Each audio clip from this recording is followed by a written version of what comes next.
Bonjour à toutes et à tous. Heureux de vous retrouver. Bienvenue dans Smart Impact, l'émission de la RSE, la responsabilité sociale, sociétale et environnementale des entreprises. Voici le sommaire. L'invité de Smart Impact aujourd'hui, c'est Guillaume Capelle, le cofondateur de Singa depuis bientôt 10 ans. Il change le regard du monde économique sur les réfugiés. Il vient nous raconter les histoires de ces exilés devenus chefs d'entreprise et créateurs d'emplois. Notre débat sera consacré à la plateforme RSE. On va la découvrir et comprendre surtout quel rôle elle peut jouer au niveau européen à l'occasion de la présidence française de l'Union à partir du 1er janvier. Et puis dans Smart Ideas, on lutte contre la fracture numérique avec SOS Tech et son tout jeune patron, 20 ans à peine. Voilà pour les titres, on les développe tout de suite, c'est Smart Impact.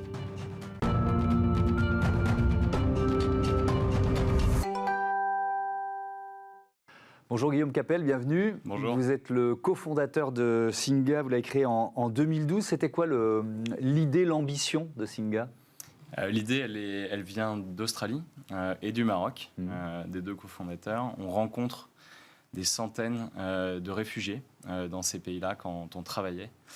Et on rencontre surtout des gens qui ont des projets un peu extraordinaires, des projets ambitieux, des projets d'entreprise. Et on se dit, on passe à côté d'un trésor.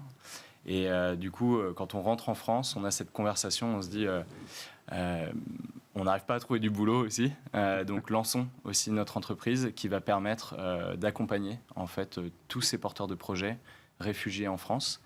Et surtout, on voyait qu'il leur manquait du financement, donc on voulait créer une plateforme tech pour attirer en fait la foule et qu'elles financent leurs projets d'entrepreneurs. Et le nom vient de là d'ailleurs ? Et Singa, le nom signifie prêter en bambara, qui est une langue qu'on parle au Mali, et qui était cette logique de on investit dans des entreprises qui derrière le rendent à la société. Ouais, bon, puis après ça a pas mal pivoté. Aujourd'hui, Singa, pour bien prendre conscience de ce que ça représente, vous êtes présent dans combien de pays, combien de villes, c'est combien de membres quoi ? Singa, en 10 ans, on a investi à peu près 10 millions d'euros dans une dizaine de pays. Aujourd'hui, c'est une organisation internationale qui a une centaine de collaborateurs dans 7 pays. Quand je dis une dizaine, c'est parce qu'on a aussi fait de l'open source. Donc, on est allé donner du conseil dans d'autres pays comme le Maroc ou les États-Unis pour que d'autres organisations arrivent à créer aussi la même chose que nous.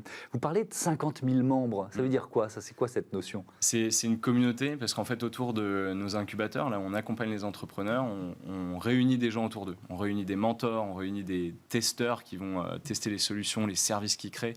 On réunit des gens dans des événements pour qu'ils rencontrent les entrepreneurs. Et tous ces gens qui sont venus, qui ont participé, ça représente notre communauté active de 50 000 personnes. Alors, quelques chiffres. La source, c'est l'UNHCR, le Haut Commissariat aux réfugiés. 80 millions de personnes aujourd'hui sont dans cette situation. C'est 1% de la population mondiale. Et puis surtout, ce qui est important, c'est de se projeter. On parle de 300 millions d'ici 2050. Donc voilà, c'est l'avenir de la planète, cette notion de l'exil et de la valeur économique de ceux qui poussés par la faim, la guerre, font ce choix un peu contraint. Est-ce que vous diriez qu'il faut tout simplement, on est en pleine campagne électorale et elle est très souvent centrée sur ces questions d'immigration, qu'il faut changer notre regard ? Oui, il faut changer de paradigme. Il faut aussi voir la migration comme une solution, pas comme seulement un problème qui pourrait s'ajouter. Enfin, par exemple, sur les dérèglements climatiques. Souvent, on annonce ces chiffres en fait, de plusieurs centaines de millions, qui sont des chiffres du GIEC ou de l'ONU. Et en fait, on les ressent comme une problématique supplémentaire à gérer en fait, pendant la période du dérèglement climatique. Mais on peut aussi imaginer que c'est une solution pour ces gens. Et la migration, c'est d'abord une solution. C'est ce qui nous a permis depuis le début de l'humanité de nous adapter au changement du climat, de créer nos entreprises, de développer nos gènes en fait, à tous les niveaux. Et surtout, l'immigration aujourd'hui, dans notre économie, ça signifie des clients. Ça signifie des gens qui payent leurs impôts. Ça signifie des gens qui aujourd'hui vont sur beaucoup de métiers en tension et dans des entreprises qui ne fonctionneraient pas sans eux. Ça signifie aussi beaucoup d'innovation. En Europe, 21% des entreprises sont créées par des immigrés. Aux États-Unis, c'est 40% des plus grandes fortunes qui sont créées par des immigrés. J'ai trouvé ce chiffre, le classement Forbes Fortune 500. Absolument. Parmi les 500 premières entreprises américaines, 43% ont été fondées ou cofondées par des immigrés de première ou deuxième génération. Il faut donner quelques exemples quand même, parce que c'est frappant. On les connaît tous, hein. Apple, Tesla, etc. C'est les plus grandes entreprises du monde, mais aussi plus proches de nous. En Allemagne, par exemple, 44% des entreprises sont dans la tech, dans des secteurs de pointe, sont fondées par des immigrés. Et si on a le vaccin ARN messager, c'est grâce à des immigrés d'origine turque, c'est ça? Tout à fait. Donc du coup, on voit aussi que l'immigration, mais surtout la rencontre en fait entre des cultures, génère en fait de l'innovation, et donc du coup c'est elle qui crée notre économie sur du long terme. Alors il y a plusieurs volets d'activité au sein de Singa. Il y a la communauté, vous en avez parlé, c'est 50 000 membres. Il y a un volet entrepreneuriat avec 8 incubateurs. Donc ils sont, j'imagine, dispatchés en fonction des continents ou des régions. Comment ça fonctionne? On a 8 incubateurs donc, en Allemagne, en France, en Suisse, là où ils sont très forts, aussi en Espagne. Un incubateur, c'est un endroit où on va accompagner un entrepreneur depuis l'idéation de ses projets jusqu'à la création en fait, de sa structure, et même en fait, l'accélération au moment où il va peut-être lever des fonds, il va aller embaucher plusieurs personnes donc dans la structuration RH et juridique. Et nous, on va à la fois les accompagner sur toute la dimension habituelle en fait, d'un incubateur, mais aussi sur des dimensions interculturelles et transculturelles, parce que nos entrepreneurs ont la particularité de découvrir une nouvelle société, et donc du coup ils vont devoir potentiellement apprendre une nouvelle langue, ils vont devoir s'adapter à une nouvelle administration, et on sait que l'administration française a besoin de pas mal quelques méandres. Et donc du coup on les accompagne dans cette phase-là. Voilà. Mais après on n'accompagne pas uniquement des entrepreneurs immigrés ou réfugiés, on accompagne aussi 30% d'entrepreneurs français, par exemple en France, parce qu'ils innovent sur la mobilité internationale ou sur l'inclusion. Est-ce que vous avez des exemples à nous donner comme ça de start-up que vous avez accompagnées qui tracent leur route, notamment en France? Je pense à Kaoukab, parce que j'ai vu récemment Raïs au bureau. En fait, il a créé une application mobile qui permet en fait de ramasser les métaux lourds et tout ce qui est déchets métalliques, donc chez les particuliers mais aussi dans les entreprises. Donc c'est de l'économie circulaire. C'est un peu un Uber en fait du ramassage des déchets métalliques. Mais côté français, on est aussi. Il vient d'où? Il vient de Syrie. Il vient de Syrie. Il vient de Syrie. Et en fait, en arrivant en France, il a remarqué immédiatement qu'on avait plein de déchets métalliques qui traînaient dans nos arrière-cours, qui traînaient dans les jardins, et dont personne ne se débarrassait, alors qu'en Syrie, c'est un métier à part entière. Et donc du coup, il a essayé de professionnaliser en fait ce qui se passe dans ce secteur. Ok, vous aviez un autre exemple en tête? Oui, je pense côté français, je pense à des entreprises comme Meet My Mama, qui est un service dans la cuisine. Oui, absolument, et qui met en avant en fait les talents culinaires de femmes du monde entier. Et voilà, on a des choses sur l'intelligence artificielle comme Jaran Info, on a des choses sur la santé, la EdTech, pour la protection des reins. On a des choses dans des domaines très très variés. Benoît Hamon, l'ancien candidat socialiste à la présidentielle, vient de rejoindre Singa. Quel sera son rôle? Il va prendre la direction générale de Singa Global, qui est la tête de réseau de l'ONG. Et donc du coup, son rôle, ça va être de répliquer déjà ce qu'on a réussi à faire sur d'autres territoires, le développer un peu en Europe, pourquoi pas en Amérique du Nord. Ça va être de structurer ce réseau, s'assurer quand il y a des innovations qui émergent, par exemple à Berlin, on puisse en bénéficier dans notre réseau à Montréal ou à Paris. Et puis ça va être tout simplement de nous soutenir en fait, dans notre développement, dans ce qu'on appelle les Next 10, puisqu'on vient de passer 10 ans et on se projette sur l'avenir. Il y a ce volet entrepreneuriat, on en a parlé. Le volet consulting, ça veut dire quoi? C'est-à-dire que vous apportez votre expertise auprès d'entreprises, peut-être justement pour changer ce regard, comme on le disait tout à l'heure? Oui, absolument. En fait, ça fait plusieurs années maintenant qu'on a accompagné des grandes entreprises françaises, comme la BNP Paribas, américaines comme Airbnb, sur en fait, des dimensions soit RH, soit marketing, soit d'innovation, de création de nouveaux produits et services. Quand vous arrivez, pardon, je vous interromps, mais quand vous arrivez auprès d'un chef d'entreprise, Vous ne lui demandez pas de la philanthropie, en fait. Vous lui dites, mais là, il y a des pépites, quoi. Il y a des gens qui peuvent vous apporter beaucoup dans votre entreprise, soit en les embauchant, soit en soutenant leur start-up, en étant avec eux dans le développement de leurs idées. Alors déjà, il faut savoir que ce sont beaucoup les entreprises qui viennent nous voir. Ça, c'est intéressant, oui. Plutôt que nous qui avons eu une démarche de prospection commerciale ces dernières années. À la fois parce qu'on n'avait pas les moyens, mais aussi parce qu'en fait, je pense que beaucoup d'entreprises aujourd'hui ont des besoins pour améliorer leur gestion de diversité et d'inclusion, et qu'elles sont venues nous trouver en fait, pour qu'on les aide là-dessus. En fait, on les aide souvent sur des choses extrêmement stratégiques parce qu'en fait, elles ont des besoins sur ces sujets-là qui sont parfois de l'architecture de données. En fait, elles ont besoin déjà, ne serait-ce que de comprendre quelle est la diversité chez eux. Elles ont besoin de comprendre où est-ce qu'il y a des problèmes sur l'inclusion. Et ça ne peut pas se faire juste à une toute petite échelle. En fait, ça demande de travailler sur la data, ça demande de travailler avec les managers, ça demande de travailler à plein de niveaux de l'entreprise. Le studio d'innovation, pour terminer. Allez, on aura fait presque le tour. C'est quoi ? On aura fait le tour. Ça fait aussi 10 ans qu'on innove nous-mêmes. Ouais. On a été les premiers à lancer des hackathons sur ces sujets-là en France. Donc, on a rassemblé des développeurs pour créer des solutions numériques. On a été les premiers à faire des game jams aussi, donc c'est des jeux vidéo. Ça fait des années qu'on innove et on a sorti des projets comme J'accueille, qui est une plateforme d'accueil des réfugiés chez l'habitant, qui a permis à des milliers de personnes réfugiées, de familles, en fait, d'être accueillies chez des particuliers en France. Les résultats sont incroyables par rapport à des dispositifs existants aujourd'hui. Les gens accèdent au logement, accèdent à l'emploi plus facilement, accèdent à l'université, apprennent la langue, s'intègrent, en fait, tout simplement. Et donc ça, c'est des projets numériques qu'on a fait émerger ces dernières années et qu'on a envie de continuer de créer, mais avec un peu plus de moyens, parce qu'on l'a toujours fait avec des bouts de chandelle, et là, on aimerait bien investir des millions là-dedans. On vous le souhaite, et on le souhaite pour la société. Merci beaucoup, Guillaume Capelle. Bon vent à Singa. Notre débat tout de suite sur la plateforme RSE et la présidence française de l'Union européenne.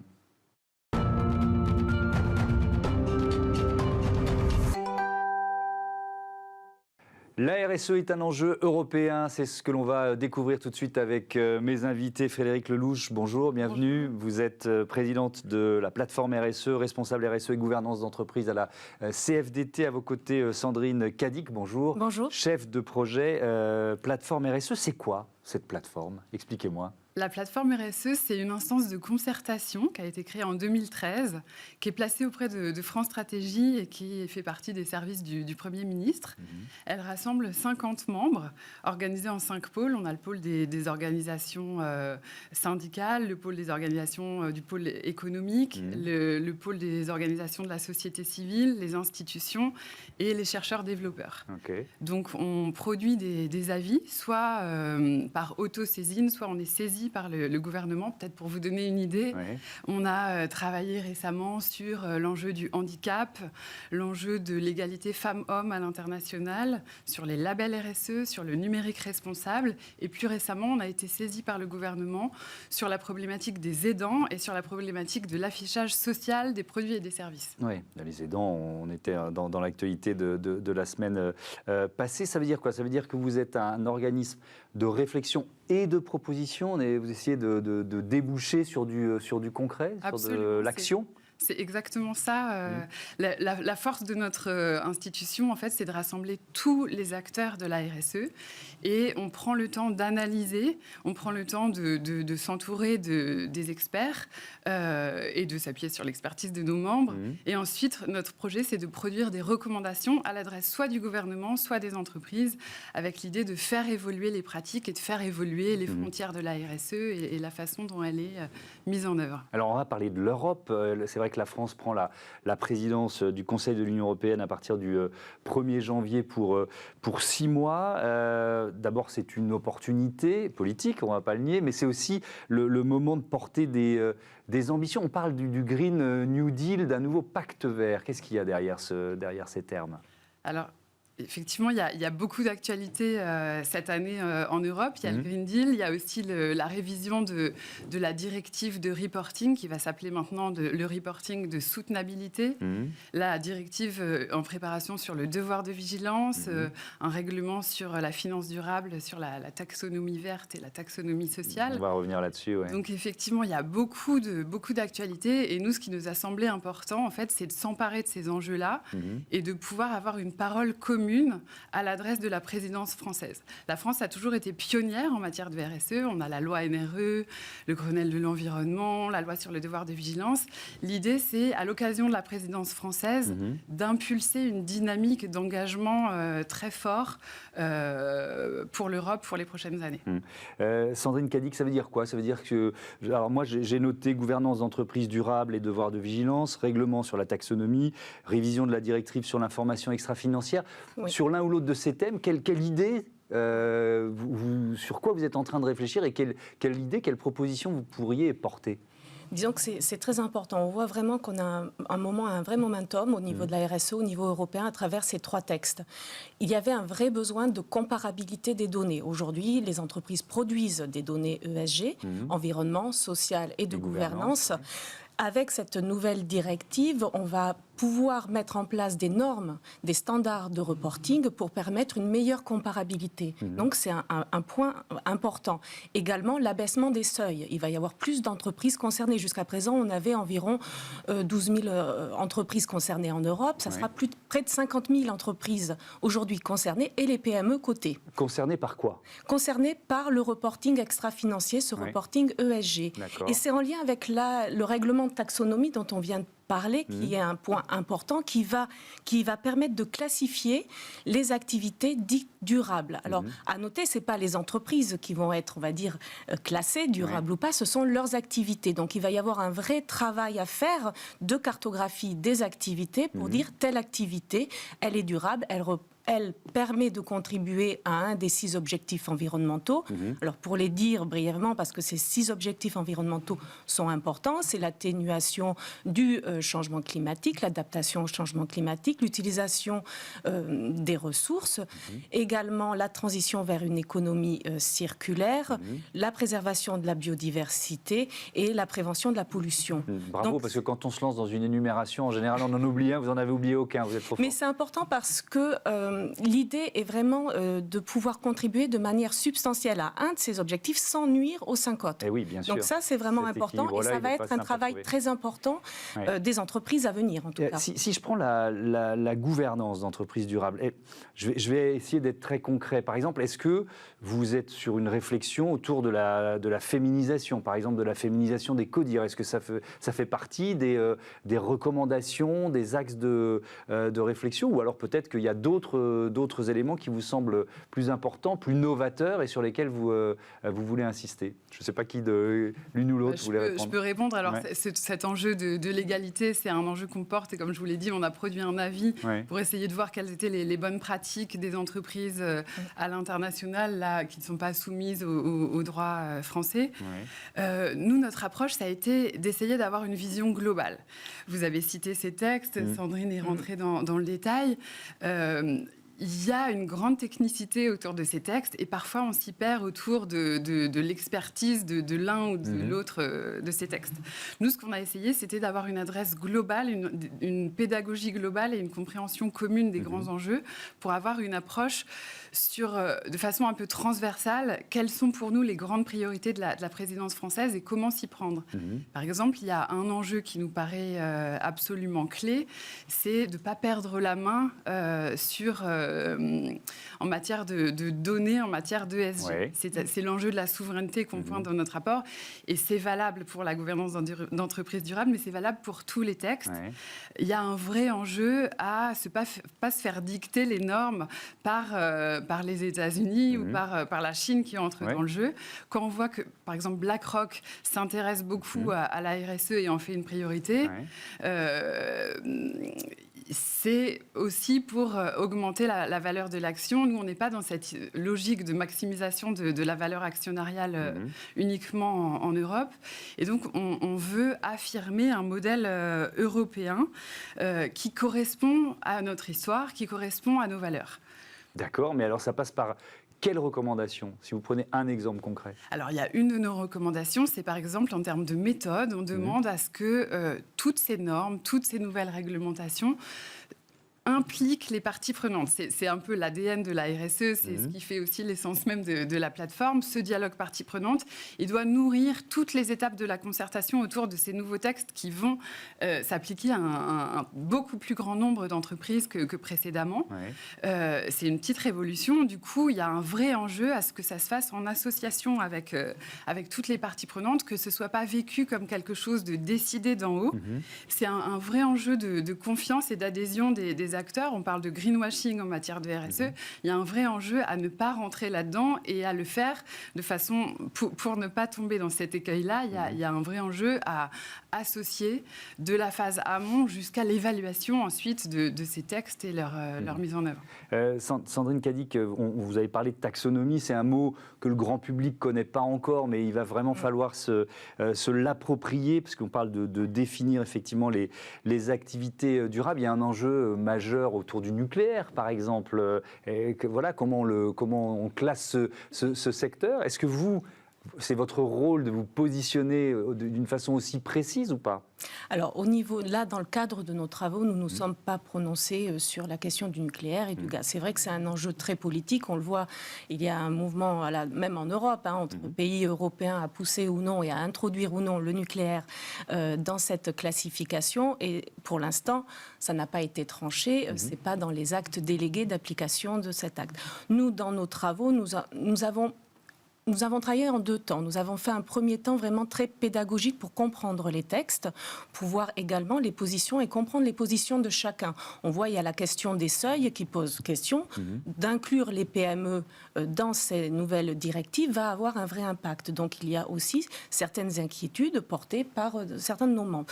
Dans un deuxième temps, nous avons, comme l'expliquait Frédéric, travaillé sur ce qui fait consensus. Et c'est vraiment l'ADN de la plateforme RSE, c'est de pousser d'une voix dans l'objectif de la présidence française les positions de la plateforme RSE. Donc sur le nucléaire, clairement, il nous faudrait, je pense, quelques mois de travail supplémentaires pour travailler sur ce sujet. Mais c'est évidemment une vraie question que l'on va suivre, nous, dans les mois à venir au niveau de la taxonomie. Alors si on fait un peu de pédagogie sur la taxonomie, pourquoi ça va influer sur l'avenir de nombreux secteurs économiques? Expliquez-nous ça. Alors, pour cette question, il faut bien comprendre l'objectif de la taxonomie, c'est d'orienter les flux financiers vers une économie plus durable et vers les activités durables. Donc, à partir de là, c'est les acteurs financiers qui vont utiliser les informations données par les entreprises pour créer leur propre portefeuille d'actifs, par exemple, pour orienter. Donc, pour cela, et c'est toute cette articulation qu'il faut comprendre. C'est les données qui sont produites par les entreprises et ces données, elles doivent être solides, fiables, comparables. C'est pour ça qu'on parle d'une classification et d'un langage commun au niveau européen. Une fois que ces entreprises, elles ont dit telle ou telle activité est durable, par rapport à nos objectifs environnementaux, je peux dire la part de mon chiffre d'affaires qui est durable, la part de mon investissement. Ensuite, dans un deuxième temps, les acteurs financiers vont utiliser ces informations pour orienter les flux financiers. Mais ça peut aller plus loin, ça peut aller aussi vers les aides qu'on peut avoir pour accompagner certains secteurs. Donc c'est vrai, c'est un vrai enjeu. Pour l'instant, on a environ 80 activités listées. Elles sont listées. Ça va évoluer.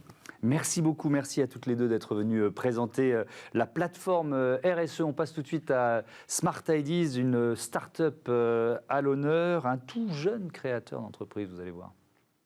Smart Ideas avec BNP Paribas. Découvrez des entreprises à impact positif.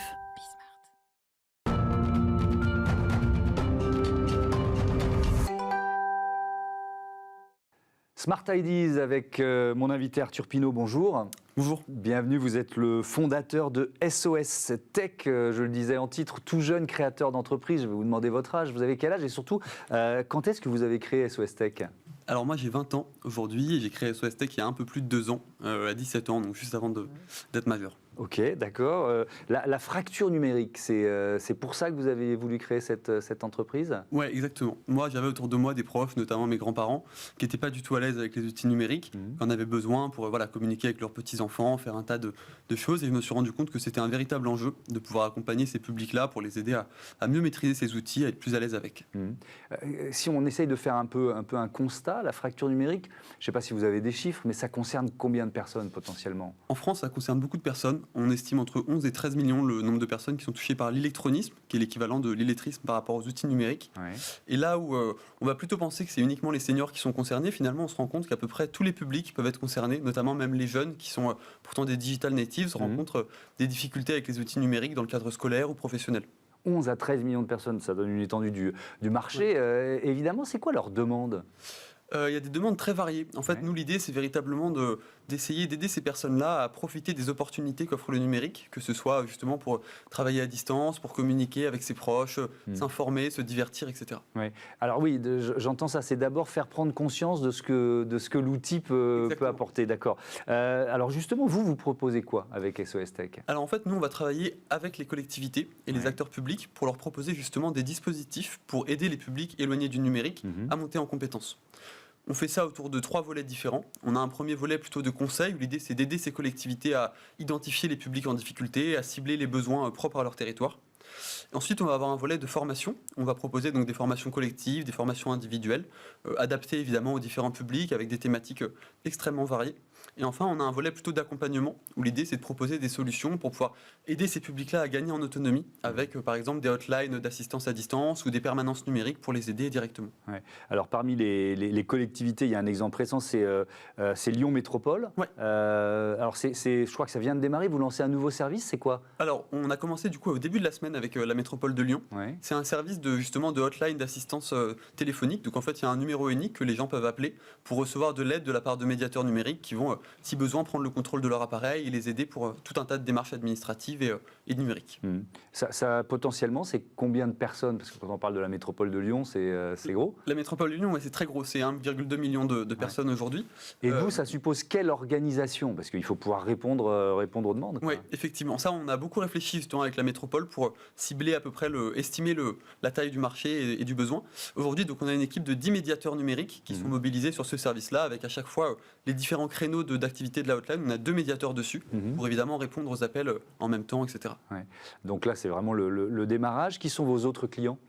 Aujourd'hui, on travaille aussi avec la ville de Courbevoie, dans les Hauts-de-Seine, juste à côté, sur des formations pour les seniors. Ouais. Et à côté, on travaille avec la mission locale Rive-de-Seine, qui est un organisme pour aider les 15-25 ans, soit à trouver des formations ou à trouver des offres de stage, d'alternance ou d'emploi. Ouais. Comment vous voyez la suite ?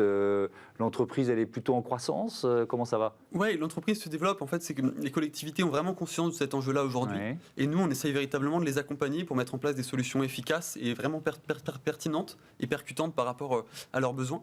Et donc pour l'instant, ça se développe. On a évidemment aussi un cycle d'acquisition qui est assez long, parce que les collectivités, les processus de décision sont parfois compliqués et un petit peu longs. Ouais. Ça veut dire que vous recrutez en ce moment ? Oui, on a recruté mes 2 premiers salariés en septembre, et on a 2 recrutements qui sont prévus ensuite en janvier pour essayer de faire grossir l'équipe. Eh ben, faites passer le message. Quel profil vous cherchez ? Alors on cherche plutôt des commerciaux. Pour le moment, c'est là-dessus qu'on a un besoin. Et après, on a aussi besoin de personnes pour coordonner justement les différentes missions et mobiliser les formateurs et les médiateurs, gérer un petit peu tout le processus de formation en amont avec eux. Merci beaucoup, merci Arthur Pinault et bon vent à SOS Tech. Voilà, c'est la fin de cette émission. Vous pouvez évidemment nous retrouver sur les box. Alors, je ne vous donne pas les numéros parce que ça change en fonction des box. Vous pouvez nous retrouver sur bismart.fr. C'est la chaîne des audacieuses et des audacieux. Et on vous attend dès demain pour un nouveau numéro de Smart Impact. Salut.